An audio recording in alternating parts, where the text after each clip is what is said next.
গতবার ভাসমান পদ্ধতিতে লাউ চাষ করে যে পরিমাণ সফল আমরা হয়েছিলাম, এবার ঠিক সমপরিমাণ ব্যর্থ। এই হচ্ছে আমাদের মাচার অবস্থা। হ্যাঁ, মাচা মাচার মতোই আছে, একটা দুটা ডাল দেখা যায়, কিন্তু মিষ্টি কুমড়া নাই।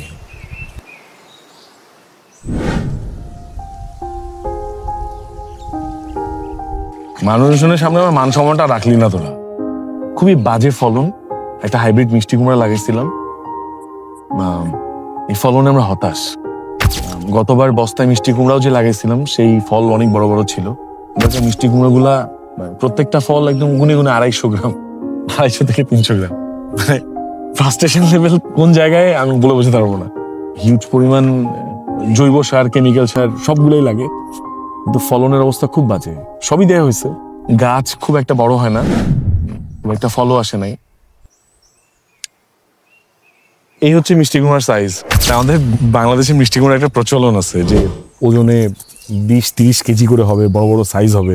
মিষ্টি কুমড়া কাজ কি, মানে ছোট করে খাবে তাই, মানে মনও তো ভরে না। একটু ইয়ে দিত কাছাতে দেখি, যেমন লাল দেখি, সে কাটবো না, সে কাটবো, বুঝছে।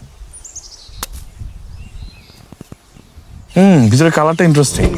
হ্যাঁ, সে নিয়ে যে বাজারতে চুন কিনে এসে চুন লাগাইতে পারবো।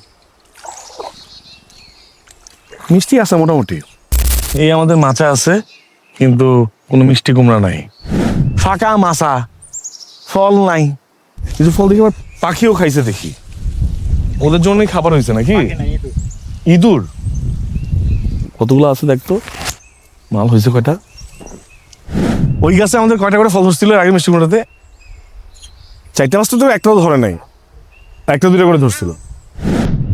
কৃষিকাজ বিষয়টাই আসলে এরকম, কখনো আপনি সফল হবেন, কখনো ব্যর্থ হবেন, এর মধ্যে দিয়ে শিখতে হয়, এছাড়া উপায় নাই।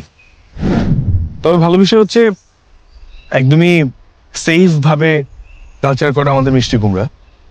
কালকে হয়তো আমাদের পাতে থাকবে এই মিষ্টি কুমড়া, মিষ্টি কুমড়া ভর্তা, মিষ্টি কুমড়া বড়া, মিষ্টি কুমড়া ভাজি।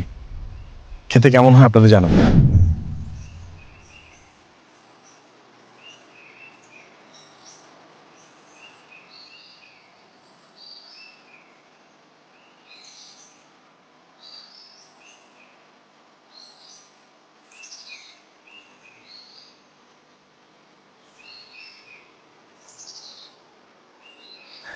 মিষ্টি কুমড়া খেতে চাইলে চলে আসতে পারেন সুন্দরী এগ্রোতে।